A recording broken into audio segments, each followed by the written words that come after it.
El libro del profeta Miqueas. Miqueas vivió en una pequeña ciudad llamada Moreset, en el reino del sur, Judá, aproximadamente en la misma época que Isaías. Los reinos del norte y el sur de Israel se habían dividido hace mucho tiempo y ambos habían estado violando su pacto con el Dios de Israel. Así que Miqueas advirtió que Dios traería al gran y malvado imperio asirio para derribar el reino del norte y devastar a Jerusalén. Y también advirtió que después de ellos Babilonia traería una destrucción aún mayor. Como todos los profetas, Miqueas habló de parte de Dios para acusar a Israel, o como él dice en el capítulo 3, estoy lleno de poder, lleno del Espíritu del Señor, y lleno de justicia y de fuerza para declarar cómo Israel se ha rebelado. Así que la mayor parte de este libro explora las acusaciones de Miqueas y sus advertencias del juicio de Dios sobre Israel. Pero Miqueas también tenía un mensaje de esperanza que contrarrestaba estas advertencias, concerniente a la restauración que Dios traería después de su juicio. Y si profundizas en este libro con nosotros, verás cómo funciona esto. Las primeras dos secciones del libro desarrollan las acusaciones y advertencias de Miqueas contra Israel y contra sus líderes. La primera parte inicia con una descripción poética de Dios apareciendo sobre Israel, justo como lo hizo en el monte Sinaí. Aquí tenemos fuego, humo y terremoto. Pero esta vez Él no ha venido a hacer un pacto. Él ha venido a traer su juicio sobre Israel por más de 500 años de rebelión. Miqueas continúa nombrando todas estas ciudades y pueblos de Israel que son culpables de toda esta rebelión. Dios viene por ellos, pero ¿por qué exactamente? Así que Miqueas inicia un pleito con los líderes de Israel. Él dice que ellos se han vuelto ricos a través del robo y la codicia. Él alude a la historia de Acab robándose los viñedos de Nabot en Primera de Reyes capítulo 21. Pero también es porque los profetas de Israel son corruptos. Estaban bastante felices ofreciendo promesas de protección de Dios para cualquiera que pudiera pagarlas. No, dice Miqueas, Dios ha quitado su protección de Israel. En la segunda sección de las acusaciones, Miqueas describe todavía más cómo los líderes de Israel y los profetas juntos han cometido grandes injusticias. Gobiernan la tierra a través del soborno y tuercen la justicia para favorecer a los ricos. Y los pobres son privados de sus tierras, su seguridad y su esperanza. Y todo esto es una violación de las leyes de la Torá, la cual declaraba ilegal vender la tierra que le pertenecía a las familias, incluso si eran pobres. Y descubrimos que el juicio de Dios vendrá en la forma de una nación opresiva que viene a destruir al reino del norte, a Jerusalén y a su templo, el cual será reducido a ruinas. Ahora bien, estas son advertencias muy duras y no son la última palabra. Cada una de estas advertencias concluye con una impactante promesa de esperanza. Primero tenemos un poema de cómo Dios es como un pastor que rescatará y reunirá su rebaño, que es el remanente de su pueblo. Y Él los traerá todos de vuelta a los buenos pastos y será su rey una vez más.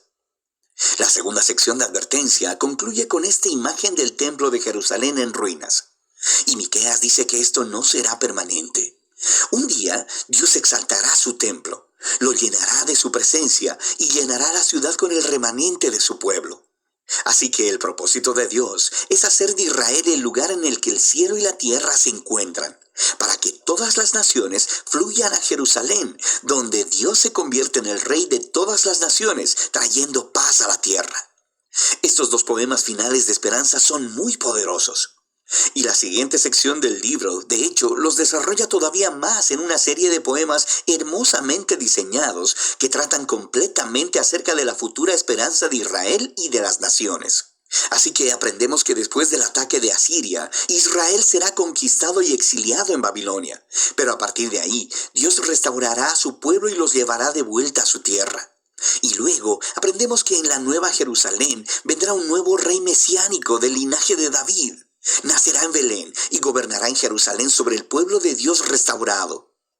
Finalmente, en este reino mesiánico, el remanente fiel del pueblo de Dios se convertirá en una bendición entre las naciones. Pero al mismo tiempo, Dios traerá su justicia final y quitará la maldad de su mundo.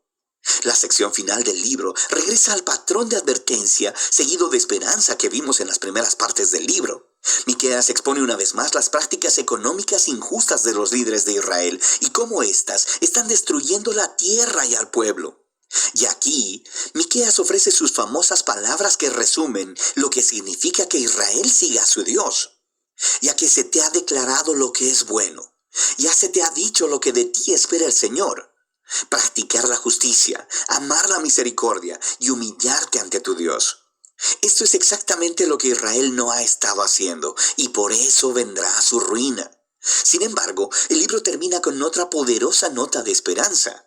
Israel es personificado como un individuo sentado solo, en vergüenza y derrota. Es una clara imagen de la destrucción y el exilio de Israel. Y este individuo está esperando la misericordia de Dios y le ruega a Dios que le escuche y le perdone. Pero, ¿por qué? ¿Por qué Dios escucharía y perdonaría a su pueblo incrédulo y rebelde? Bueno, el poeta ofrece dos razones. Primero, por el carácter de Dios. ¿Qué Dios hay como tú que perdona la maldad y pasa por alto el delito? Él sabe que la misericordia de Dios es más poderosa que su ira o juicio. La segunda razón son las promesas de Dios. Él dice, muestra tu fidelidad a Jacob y tu lealtad a Abraham, como desde tiempos antiguos se lo juraste a nuestros antepasados.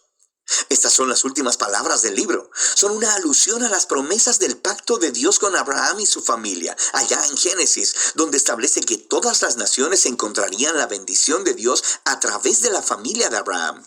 Pero para convertirse en una bendición para las naciones, Israel debe primero ser fiel a su Dios. Así que esto explica este ir y venir entre el juicio y la esperanza en el libro de Miqueas. Si Dios va a bendecir a las naciones a través de Israel, entonces Él debe confrontar y juzgar la maldad que está entre su pueblo. Pero su juicio es lo que conduce a la esperanza, porque el amor del pacto y las promesas de Dios son más poderosas que la maldad humana. Y su propósito final no es destruir, sino salvar y redimir. O como lo dicen las últimas líneas del libro, Dios se deleita en su amor de pacto. Así que, una vez más mostrará compasión. Él pondrá su pie sobre nuestra maldad. Él arrojará nuestro pecado a las profundidades del mar. Y de eso se trata el libro de Miqueas. El libro del profeta Miqueas